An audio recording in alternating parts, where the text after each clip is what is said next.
sexy workers who charge like $1,000 an hour, are they just like money hungry females who want to grab men by the balls and just shake the cash out of them, and they don't give a F about service and things like that? They're just very selfish. Like kitty cats the same at that rate or at a lower rate, right? I have seen that, statement in several different forms on those so-called review sites that review us SWs, and you know what, they bitch and moan when the prices are too low and they get a shitty service, and then they bitch and moan when people charge a lot of money to offer a better service because they don't understand what the difference is in the price. And I'm going to share some of my thoughts and observations on what and why some workers can charge the $1,000 or plus an hour, and while others are more, $500 or under an hour, which is still a good price when you think about it. So first of all, the simple thing is supply and demand. The reason they are charging $1,000 an hour or more is because they can, and because they're getting the clientele, the number of clientele they want at that price, and they can do it. So as much as SWs are claimed to be silly and not have any sense, but if you know you can earn, say, $1,000 in 1 hour, as opposed to $1,000 by doing, 2 hours at $500, like you've got the exact same kind of experiences. It's just a little bit more energy outlay. You're going to do one person at $1,000, aren't you? And everyone's going to do that. If your boss offers you to do 1 hour's work for a certain amount of money, or do 3 hours work for the same amount of money, you're going to choose the 1 hour for the bigger amount, aren't you? That's just common sense. The simple, supply and demand. The $1,000 an hour workers, they generally have a huge or very large social media following. Like if on at least one platform they've got 70,000 or something followers. So that's a lot of exposure and a lot of people who know who they are. So that helps. Many of them have a luxury dedicated apartment to work from. They are usually not seeing a high volume of clients, so they're probably seeing one a day or a few a week, which does give them a lot more energy to put into those clients that book to give a better experience, as opposed to seeing 5 or 6 clients a day at a lower rate, which that does take its toll. If they work from hotels, they're going to be like a 4 or 5 star hotel. They're not they're not working from dodgy motels. They often have designer clothing and put a lot of effort into their clothing, both the outer layers and the sexy time outfits. Will have hair extensions and have had treatments done and stuff to have them looking extra good. And just let's face it, there are some really, really hot people out there which have the model body and everything, and they can charge that much just because they can. A lot of these workers have been in the business quite a long time, and they've got really good business skills, money skills, and they've been able to build up a good nest egg and back up in their business. So often, but not always, there are better clients at higher price points. So I don't know if it gets to a point where you get so high that you're only dealing with really demanding guys. I don't know. I don't charge that much. There's also the practical thing of the location where you live or work from, whether that demographic of people can afford to pay that much. So the clientele that can afford to be paying $1,000 an hour, I would say that's more the inner city people, in a city suburbs. It's not so much your outer regional areas where you're going to get a lot of clientele that have a lot of money to spend on a sexy time. And it also depends on the guy, like what the client wants. If you're just after a release and you don't really give a crap about anything else, you just want to get off, then yeah, you're going to go for that cheaper option. But if you want an experience which is more personalized and catered towards what you want and to really enjoy that experience, then usually a higher rate is going to be required to get the worker that's offering that much. So part 3, not part 4 yet. The higher, more expensive workers, they probably put a lot of effort into how they look and their presentation before you turn them. I know a lot of my clientele don't care what I'm wearing before. They're like, they don't care if there's makeup. They don't really care about hair being done too much. And yeah, they're not overly demanding themselves. They like at the lower rate. And yeah, so for me, if I was to try and target more, higher paying clients, I'd have to travel probably at least 2 hours one way to get to like the city and CBD where there's maybe guys that can afford paying that higher amount.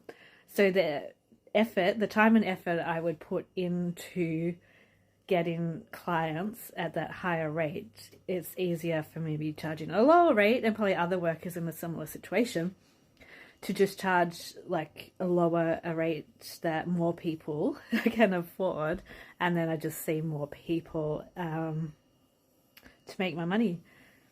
Now, I'm still more expensive than, say, some of the Asian places and stuff like that. So an Asian worker, from what I hear, like, it's less likely they're going to speak your language. It's definitely usually more clinical experience, and they're not earning much out of that. So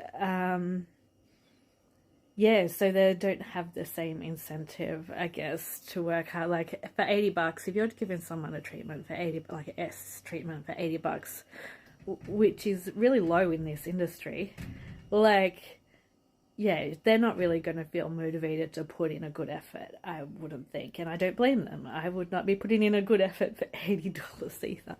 I'm going to be repeating myself with ADHD and perimenopause. But yeah, 3-star motel is usually the best booking. I have done an Airbnb occasionally in the past, and I still may do that again in the future. Yeah, a lot of guys are reluctant to pay deposits and stuff like that. So yeah, there'd be a lot more like on the line to be trying to get $1,000 hour clients. Like, I'm hoping one day I will get to $1,000 an hour. That would be good. But if I don't get there, then it doesn't matter. I've got hay fever today. I did get a big box of Zyrtex yesterday, but hay fever, crappy hay fever. Everyone's mowing their lawn. The rates at the end of the day are set by the worker and what they feel comfortable charging for the different experiences. And no one can really, I mean, you can think it's too expensive and stuff like that, but that's just something you've got to keep to yourself, because trying to tell someone they're charging too much, it's just going to offend them and they're not going to want to see you anyway. So, or they, like in the rare case they do see you, it's because they really desperately need that money, and you're possibly not going to get a great service with that. Some workers may have another job, so this is just like that side bit of a little bit extra cash for them, so they're not relying on it to make a living. But there are some workers who, do charge a high rate, see a lot of clients a week, and have this as their full-time job. So there's not really one answer that fits all. If you see ads out there that are offering many extreme and risky health-wise services and the rate's very low, you can probably guarantee that's a catfish. It's not going to be the person in that ad, and you're probably not going to get those services that are advertised, I wouldn't think. It's just like something to hook you in. Same with the looks. Like if it's highly airbrushed, it's on that review site too, then the guy is questioning whether a flawless body is at a fairly lower rate is actually going to be the body they get. And I guess some guys must be very body focused because they want a specific look, and they don't always remember that we're human at the end of the day, and everyone has their own, you know, potential flaws and stuff. Though I guess there are some women that, yeah, put a lot of effort into being that flawless beauty. Yeah. And at the end of the day, price doesn't necessarily mean a good experience. I'm moving my phone. It comes down to chemistry and connection quite a bit too. So you may pay a lot of money and then you don't gel with that person, and that's not necessarily the worker's fault any more than your fault. You just don't align, and then you might find someone at a lower rate that you have a great experience with. So I guess that's part of, you know, the challenges or fun parts of the industry. I think this is the last part for that series until I edit them all together, outside of TikTok, and then I'll remember something. But yeah, leave a comment if you can think of things I have left out. Oh yeah, and if a worker's been consistently in the industry for a long time, they've usually built up, you know, a really good client base over those years. And some workers, when they up their rates for new clients, they may keep previous clients at those same older rates as a thank you for that long-term service. I have over the years been in and out of the industry. I had been intending to get out of the industry at some point, and there's probably been 6 times I've decided to quit the industry, got rid of my phone numbers, my websites, my social medias and everything, and then 6 weeks or something later I'm like, I need to earn some money now, and do I really want to go work somewhere for $30 an hour? It's all that internalized whorephobia, like thinking that you're more worthy or valuable if you go work for $30 an hour somewhere, as opposed to, you know, being an S worker and seeing respectful people and having a good time, generally for a much larger amount. So each time, you know, S work would win again.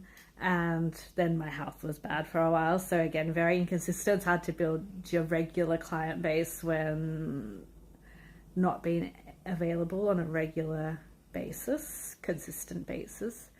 My health is slowly improving now, so I can start to get that consistent base again.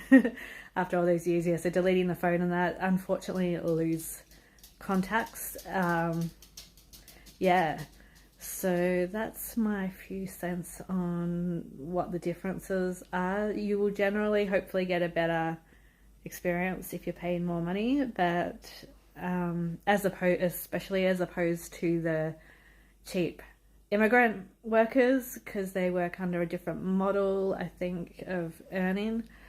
But you're still welcome to go see them and that. You just can't be expecting, if you're paying $200 an hour, to be getting the same service you would get if you're paying, you know, $600, $700, $800, even $400 or $500 an hour. Like, they're definitely on a higher volume, and yeah, that's just part of the industry. There we go. So did I forget anything? I'm sure I did. Let me know in the comments.